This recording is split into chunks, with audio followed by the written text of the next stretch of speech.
Yo, Beth, that shit crazy.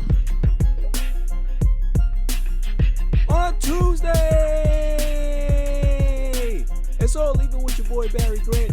You can catch me on Instagram and Twitter at All Even Podcast. You can listen to the show on SoundCloud as well as YouTube, Anchor, Spotify, Google Podcasts, Apple Podcasts, Breaker, and wherever you find your podcasts available. And trust me, go to YouTube, hit that subscribe button, like, share, comment, because the page is growing, baby. We hit 1,000 subscribers. The All Even wave is growing. Get on it. Lots to get into.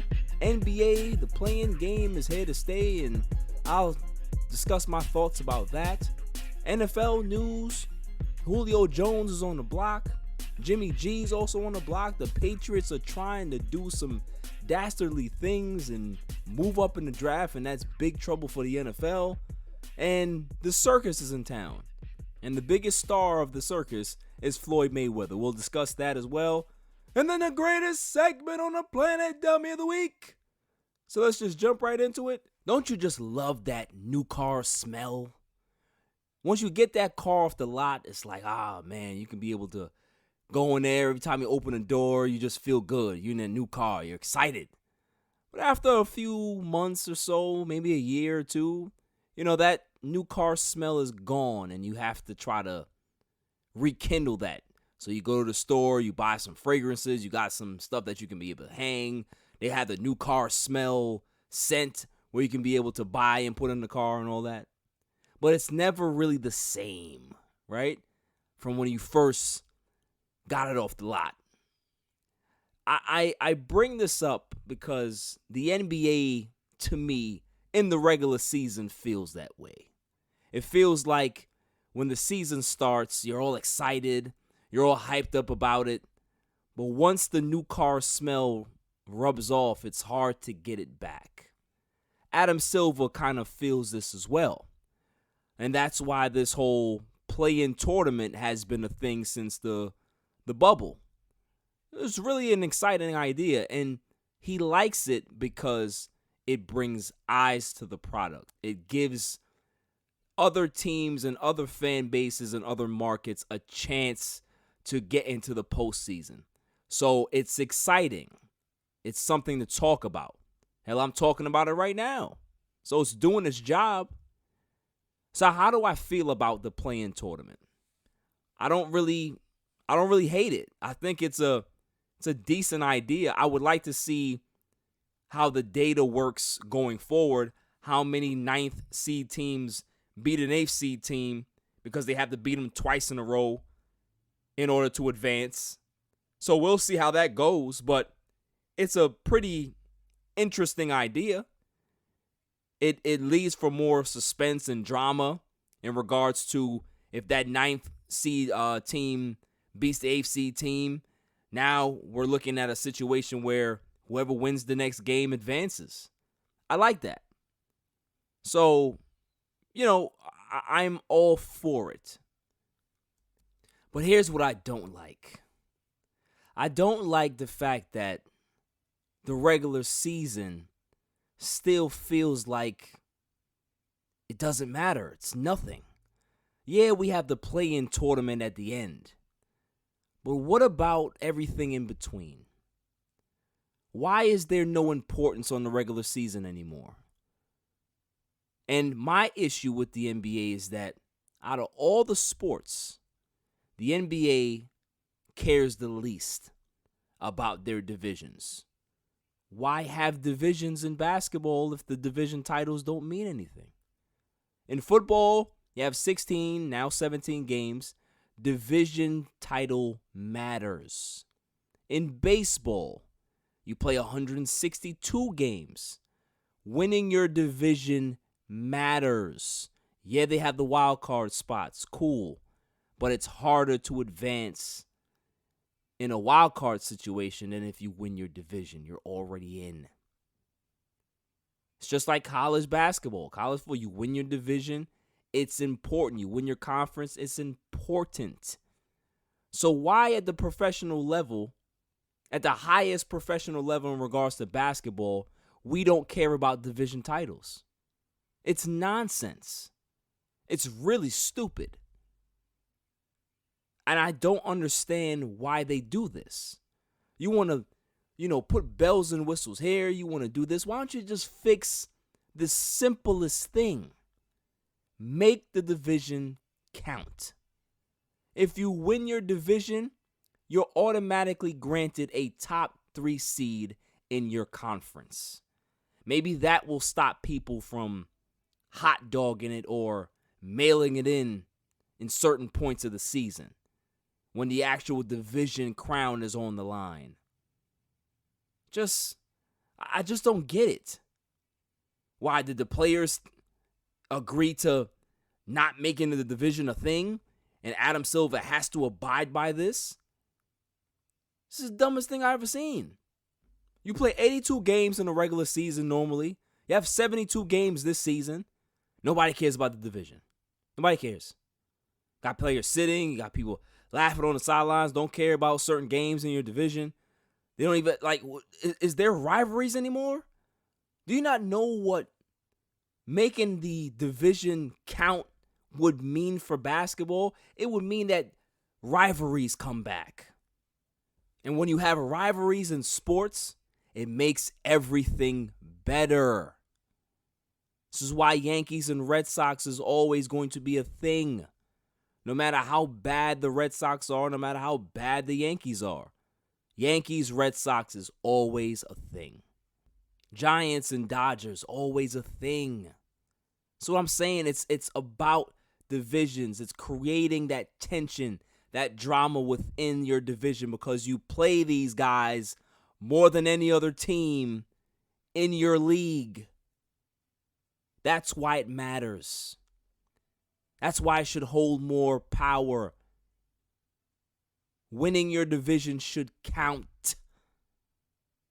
Some teams in the NBA don't even hang banners for their division. The Lakers don't.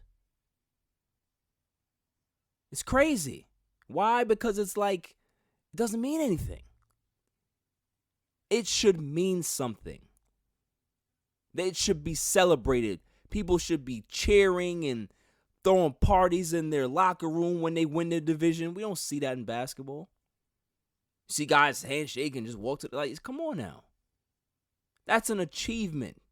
After playing 82 games, you win your division. Is this so hard, Adam Silver, to understand? You got all these other ideas and, hey, they're innovative. Granted, kudos to you. But fix the simple things that are right there in front of you. Nobody said, hey, Adam, why don't you just make the divisions mean something, buddy? Oh, that's a great idea. How come nobody else has ever said that to me? Why should we say it to you? You're the commissioner. Fix it. You know what a movie would be if there was no drama or suspense or payoff at the end? It would be the worst movie you've ever watched. The most boring movie you've ever watched. That's the NBA. That's exactly what they are. They're a movie with nothing in the middle. Because it doesn't matter. You just focus on what happens at the end credits. Not all the other stuff that's going on. It's not about the journey in the NBA anymore. It's all about the playoffs, all about the finals, who's going to play in the finals. No. What about enjoying the ride? What about seeing a team progress and maybe they were in last place 4 months ago and then they made a trade and now they're cooking and they're creeping up the division rankings. And then on the last week of the season, they win their division and now they get a top 3 seed in their conference. What a story. But the NBA takes that story away from us, don't they? Because it doesn't matter, right? Playing tournament game. This game, we got expansion teams. We got this. We got CBA to worry about. We have Draymond Green running his mouth about women's pay scale and all that. Just fix what needs to be fixed right in front of you. It's very, very simple. The product is not terrible, but it needs work. It needs to be fixed. It needs to be tweaked. And this playing tournament thing is not going to fix it completely. It's a Band-Aid on a gunshot wound. Doing this will breathe life into the NBA. It will breed more rivalries. It will breed more competition, more high-level basketball if you make the divisions mean something. Playoffs will be better because guess what? Seeding will be very, very interesting. You may have a team that won 45 games as a top 3 seed while another team that wins 56 games as a lower seed. And now you have an interesting, compelling situation because the team with 45 wins has home court advantage. So now it's different stakes. That 56 win team has to play a little harder. They can't coast. They got to really go after it because now those fans are rabid. They're energetic. They know that they have 4 games in their home building. This can change the landscape of basketball. And why won't anybody hear me? Because I just have a podcast. I'm not an important person. They need to understand this. It's not that hard. The NBA just makes it hard. Coming up after the break, some NFL news. Julio Jones may be on the move and why I feel it's not really that big of a deal. On a Tuesday night, it's all even. Yo, it's your man DJ G Money from that Flip the Script podcast. You see it? We in the studio right now. Flip, shut up. Yeah. Whoa, listen. Shout out to the All Even podcast. My man Barry Grant Jr. What's up, man? What happened? What you want to say to the people? Shout out somebody else's podcast? Yeah, my nigga the joint. What's up? All Even? All Even podcast. Yo, it ain't even up here, boy. We put this, yo, what's up, man? All Even. Yo, oh my God. What's up with you, man? Now that's a shout out. You keeping this? Yeah, keep all that. You want to jump All on the Even camera? podcast, right? Yeah, All Shout out Even. to All Even podcast, right? All Even? That's your man? My man. All right, shout out to All Even podcast. 100%. He cool. Is he cool? Let me see. Is he cool? Yeah. What is it, G? Oh. I said about G. Oh. He cool, man. Welcome back, y'all. So the trade rumors are starting to swirl. Atlanta is in a funny position. They want to rebuild, but Arthur Blank doesn't want to get rid of Matt Ryan. He loves Matt Ryan, but they may draft the quarterback. They may not. They may draft Kyle Pitts. They may not. But now Julio Jones may be traded. Julio Jones, the staple of this franchise since he's gotten here. Great player, puts up big numbers. But is it really that big of a deal? Hear me out. Here's the thing. Julio Jones is a great receiver. He's going to be in the Hall of Fame. But does he actually move the needle to make you win football games? No. There's not many receivers that do. If Julio Jones is out, which he's always hurt in some point of the season every year, they operate just fine without him. Calvin Ridley is a up-and-coming number 1 type receiver. I remember when Austin Hooper was there, he had a big year. So, is Julio Jones that big of a deal to lose for Atlanta? Is Julio Jones that big of a deal for somebody else to acquire him? I don't look at Julio Jones as a Jerry Rice. I don't look at Julio Jones as a guy like even a Devontae Adams. He doesn't score enough touchdowns for me.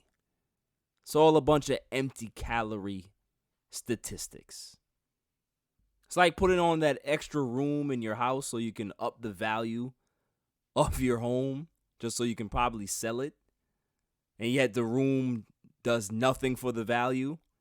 So you kind of just wasted your money putting this on.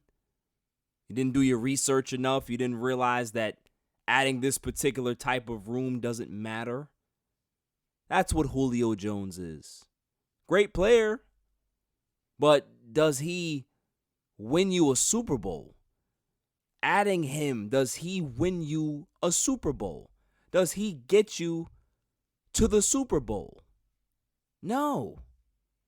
As great as Randy Moss was with the Patriots, did they win the Super Bowl? No. What was his impact in that game? Not much. This is what I'm saying. It's we hear the name. Oh my God, they're gonna trade Julio. Wow. Really though? Does it really hold that much significance? It's not a quarterback. It's not a defensive end. Those guys matter. Julio Jones, not so much. Sorry to say. So, let's see what teams would be the best fit for Mr. Julio Jones. I say the Tennessee Titans would be a good fit. They need a guy like that. I say the Green Bay Packers.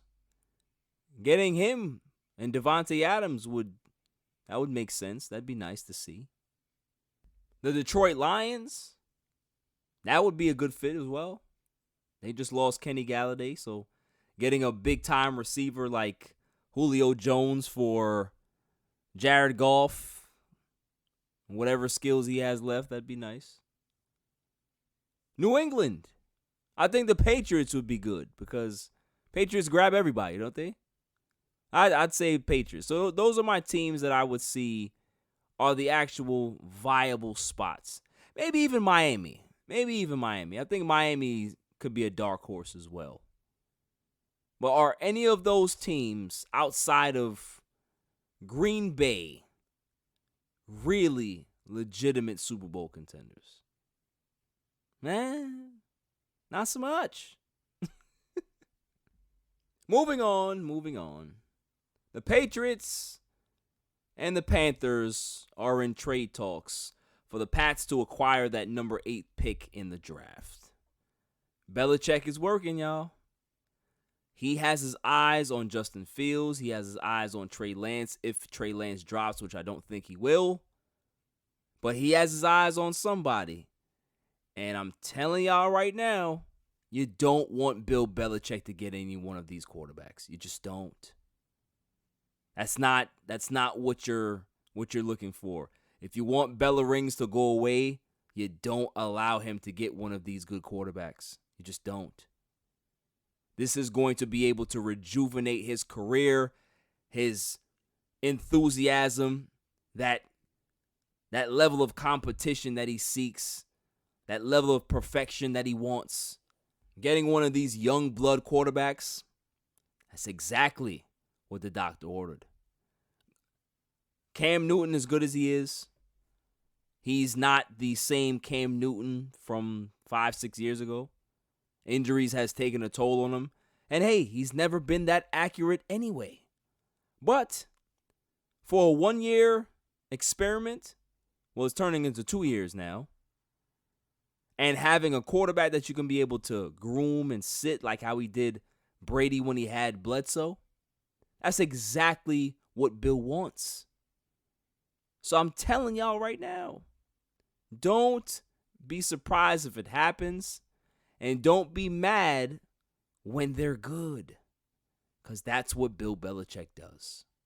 He finds a way to get things done, and then he's hoisting another Lombardi trophy years down the road. Everybody wants to put it on Brady. Okay, yeah, Brady's the GOAT. But give Belichick his respect as well. Brady had a tailor-made situation in Tampa Bay. But Belichick's team didn't do that bad either. They should have been in the playoffs had it not been for Cam's 3 bad performances of him getting COVID. So, gotta look at these things. Now, how does this benefit Carolina? Benefits Carolina a ton. They got their quarterback already. They have a good wide receiver core. If they can be able to move back and go to 15, they can be able to get somebody who they possibly want. Maybe a cornerback. Maybe a guy like Micah Parsons if he drops. So there's a lot of possibilities for Carolina. They don't need to be in the eighth spot because they're not looking for a quarterback. They're possibly not even looking for a wide receiver, and they can still probably get a wide receiver at 15. So it actually makes all the sense in the world for them to move back. Yeah, I like it. I like what Matt Rule and those guys are doing over there. I really do. I'm going to root for them really, really hard this season. I love Sam Darnold. I like Christian McCaffrey. I think Robbie Anderson is a damn good wide receiver. So they have pieces that I like. Matt Rule, book is still out on him. Jury's still out on him. I want to see a little more. But I like his confidence. Hey, I guess I'm just rooting for them double because I want Sam Darnold to stick it to the Jets. I want him to stick it to Joe Douglas and those Jets. I really do. But moving on, Jimmy G, quarterback of the San Francisco 49ers, may have to pack up and leave town. Because guess what? Mac Jones coming. Mac Jones is on the way. Either Mac Jones or Trey Lance, according to sources. I listen, I've been telling people for a solid month now that Mac Jones is the guy. Mac Jones is going to get drafted high. And everybody, no, Mac Jones, he's terrible. He's not good. Okay. I say different. For what I've seen this guy do, accurate, can make a lot of throws. Okay, everybody wants to criticize tight window throws. I had Matt Okada on my All Even Live exclusive show, and he was talking about, his percentage with tight window throws were it was low, but he didn't have a lot of opportunities, so that may be a nothing stat. And he didn't play from behind. That's another nothing stat. People are just finding things to criticize this kid. He played with good talent. He's at Alabama. Okay, Alabama has not generated or produced a lot of great quarterbacks. The last great quarterback out of Alabama, in my opinion, was Joe Namath. So, but there's something about this kid. He has moxie. He has leadership qualities. He's accurate as hell. I like accurate quarterbacks. If you can be able to give me the football when I need the football, what else do I need you to do? That's the job, right? Recognize defenses, understand what's being put in front of you, going through your reads, your second, your third reads, looking off receivers, hitting your checkdowns. He does all of those things. So, a guy like Kyle Shanahan, who's a quarterback whisperer, why would he like Mac Jones so much if he's not good? I trust guys like Kyle Shanahan. I don't trust guys like Dave Gettleman. I don't trust other guys that really don't understand what the hell they're looking for. But I trust a guy like Kyle Shanahan. Hell, he turned Matt Ryan into an MVP. Not saying that Matt Ryan is trash. He's not trash. He's never been trash. But he's never been a phenomenal, great, elite, Hall of Fame quarterback. No, that's not who he is. He's just very good. So, if Kyle Shanahan can do that to him, I can guarantee he can do a lot more with Mac Jones. That's all I'm saying. This guy has something about him. I'm not going to go, he reminds me of Brady. I'm not going to do that. I'm not going to blaspheme like that. However, I will say that you keep telling the kid that he doesn't have this and he doesn't have that and he can't do this and he can't do that. And when he gets to the next level and he does all of the things that you want him to do, everybody, man, that Mac Jones, huh? Something else. And I'm going to just look at everybody and just stop. Shut up. So I'm going to tell people, just stop. Because how come you couldn't see what I can see? It's right in front of you. It's just like Trey Lance. When he played 28 touchdowns and no interceptions. Everybody, he didn't play against good competition. He played. Oh, my God. Just stop. Look at what's in front of you. The guy can truck people. He can run people over. He's a good quarterback, escapability, all of those great stuff. Mac Jones is not the athlete that Trey Lance is, but he definitely has the leadership qualities. He has the arm to make throws. He doesn't have a Zach Wilson arm or a Patrick Mahomes arm or Aaron Rodgers arm. Don't need that. Don't need that. All you need is an arm like Drew Brees. That's all you need. Drew Brees has a Super Bowl. Wasn't one of the hardest throwers, but he was damn deadly accurate, wasn't he? That's all I care about. That's all anybody should care about. Who cares who he played with? Who cares what type of level talent he had on the field? Heisman Trophy winning, this guy. Who gives a crap? Did he do his job? That's what we're asking, right? That's all we're asking for. Do your job, do it well, and the team will win. So if he does that in the NFL with a good defense, he does his job, does it well, they will win, right? That's the formula for success in the NFL. Don't turn the ball over, don't make bad decisions, and do exactly as you're told in regards to running the play.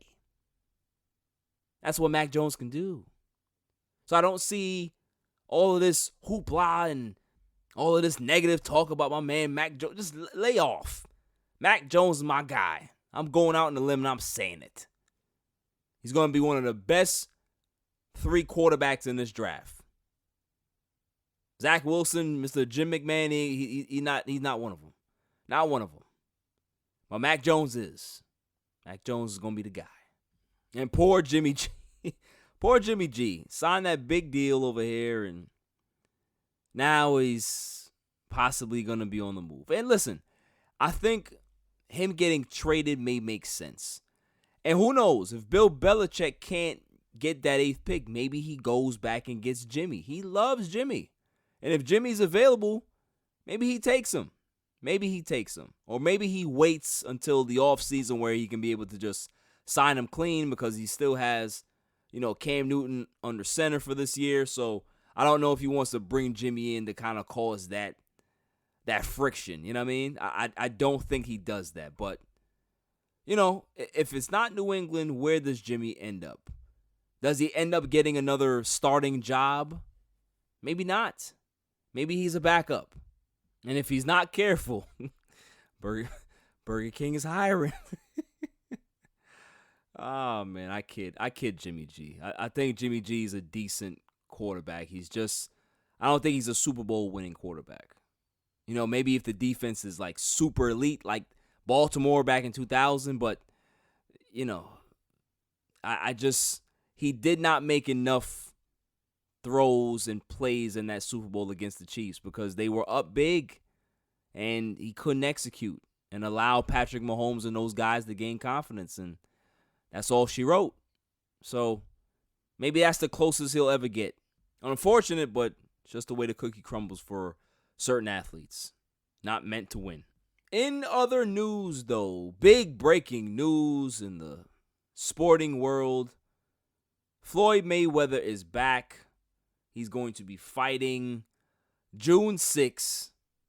And guess who the hell he's going to fight? Logan Paul, the YouTuber. Why is this a thing?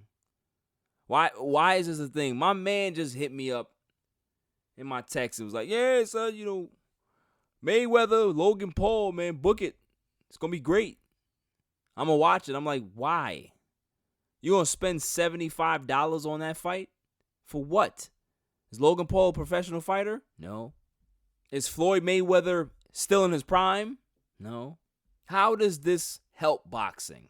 How does this actually bring legitimacy back to boxing? You have one of the greatest champions of all time in regards to Floyd Mayweather, no matter how you feel about him outside of the ring or even how you feel about his place in history. None of that matters because he's undefeated. He does have a place in history. What does this do for him? What does this do for real fights? You know what this reminds me of? The Brawl for All. WWE had put on a Brawl for All years ago where wrestlers are boxing each other and knocking everybody out. And it was funny, but it was sad at the same time.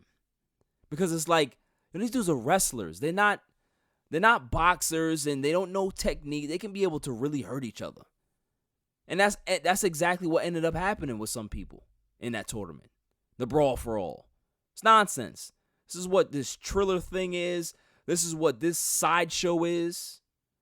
And another point that I'd like to make about this is that does Floyd really need the money? No.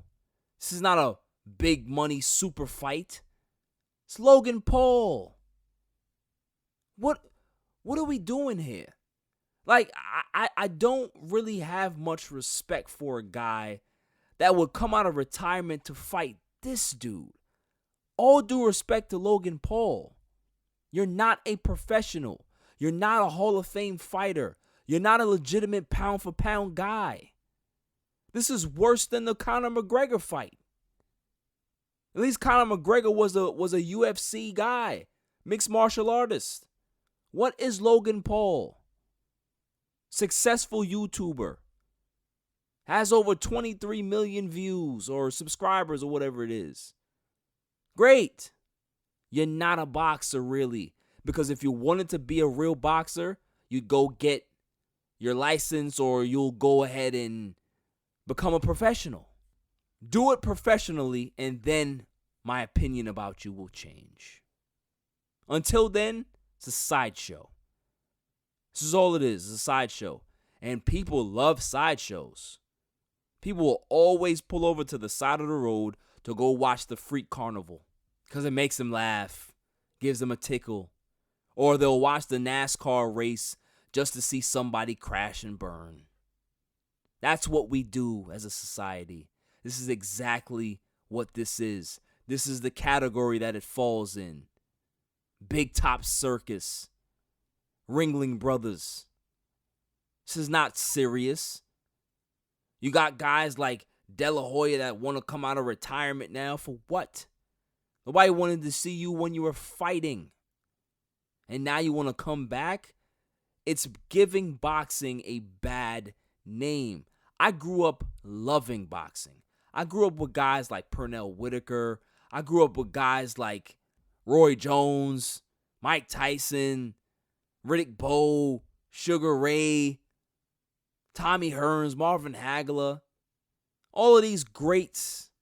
You would never see them do this. Tyson stepped back in the ring. He's 50 years old. You want to do that? That's fine. But Floyd doing this with a guy like Logan Paul, at least Tyson fought Roy. Two washed up fighters. He didn't go fight some YouTuber off the street. Some guy that fights in a meat locker at his job. So what are we doing here? This is not real. But yet they getting paid millions of dollars for this fight. This fight may end up grossing more than the Tyson Fury Joshua fight. What are we doing? That's a legit fight for real stakes. Nah, we'd rather watch the sideshow in the corner. So I'm not going to watch it. I don't care if I have a podcast about sports that I got to cover certain things. I'm not doing that. I'm not doing that. I'm not wasting my time because at the end of the day, I don't respect what they're doing. So if I don't respect it, I'm not going to watch it. I'll get the clips on YouTube. I'll get the clips on ESPN just like everybody else. But I'm not going out paying my hard-earned money for that nonsense. I got too much respect for myself. I don't watch sideshows. I watch real professional sports. I used to watch something very similar to this when I was a kid. It was funny, entertained me a lot, and then it went away. It was called Celebrity Deathmatch. This is very, very similar, except with the claymation. Joke. Coming up after the break, the greatest segment on the planet, Dummy of the Week, on a Tuesday night. It's All Even. This is Cigar Gents and Gals. Just want to give a shout out to All Even Podcast, the best sports podcast out there. Keep up the amazing work. Also check us out at cigargentsandgals.com. We're everyday apparel for cigar smokers. Let's get it. What's going on? What's up with you? It's your boy, the Candyman, the ALFRE to the D. It's your boy, Alfred from the Rap Lab Podcast. And it's the one and only True G. Just call me the QG from the Rap Lab Podcast. and you tuned in to All Even with Barry Grant. Boy, that shit crazy. Welcome back, y'all. So without further ado, the greatest segment on the planet, Dummy of the Week. Dummy, yeah. We pick candidates on Tuesday and Saturday, and then we pick the winner on that Saturday show. So let's just go ahead with the first candidate of the week, shall we? May I have the drum roll, please? And the candidate is Kevin Love, former NBA champion with the Cleveland Cavaliers. Kevin Love is my candidate for... Dummy, yeah. Because, ladies and gentlemen of the jury, before I even go into my spiel, may I just play Exhibit A. Roll the footage. Home by 3. Malachi on the drive. A lot of excitement here in the neighborhood of the Raptors, right? Both the Wizards and the Bulls. And look at that. Turnover, the 3. Malachi and a 5-0 run. Ice cold. Fouled. And here's this play I was talking about. Just good hustle. What is Kevin Love doing? He's just batting it at... My goodness. Yeah, just... That's odd. Yeah, I think he was batting it like batting it down. So, listen, I get it. I get that you're at a bad job and you hate the people there and you don't want to talk to Jim that comes to the water cooler every day and asks you about the game. I get it. Kevin Love is miserable. He's frustrated. He doesn't want to be there. But to do that in front of thousands of fans and people are at home watching you and you're getting a paycheck for that, a significant amount of money to play basketball, and you do that?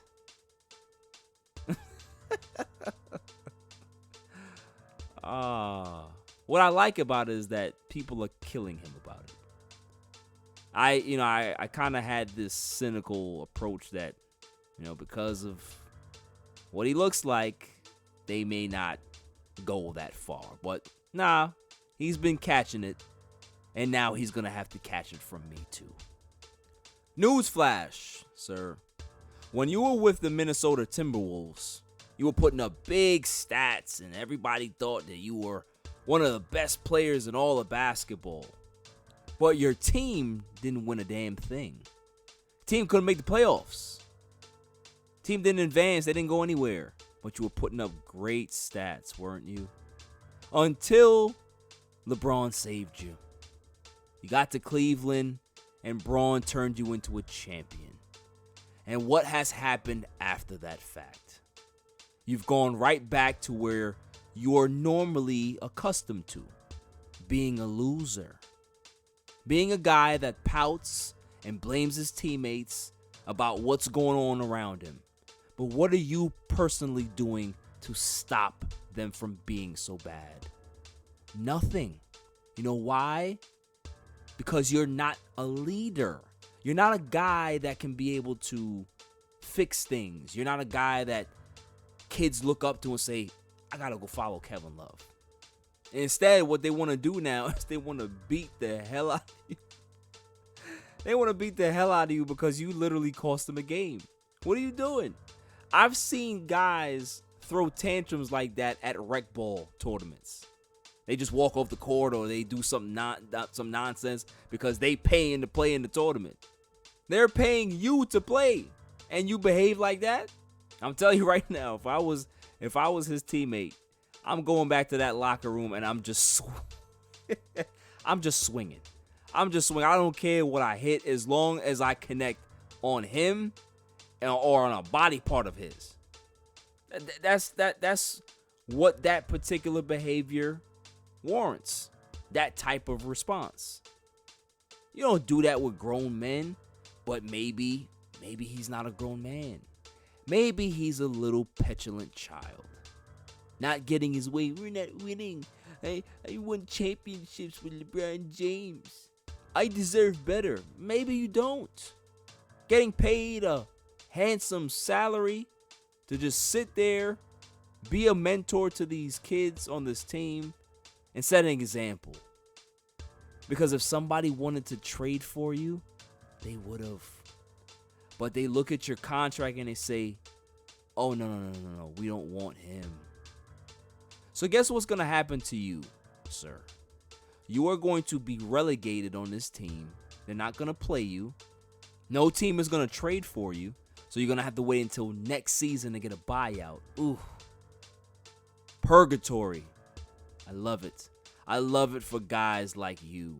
Because what have you done otherwise to make anybody have any type of respect for you? You do this. Now you're the leper in the NBA. Now nobody wants to come near you. Because in a kingdom that's collapsing around you, you're the biggest court gesture. The biggest cavalier court gesture there is. And instead of them throwing tomatoes at you, they're hitting you with dummy sticks. Get this bum out of here. So Kevin Love, you can forget about being in the Cavaliers Hall of Fame or whatever other celebration they got planned. But you're possibly a winner for Dummy of the Week. That's all for this show. I'll see you guys on Saturday. So until then, stay safe, stay cool. Peace. You can catch me on Twitter and Instagram at All Even Podcast. Listen to the show on Anchor, Spotify, SoundCloud, and wherever podcasts are available. And check out my YouTube channel, All Even Podcast. And don't forget to share, like, and hit that subscribe button.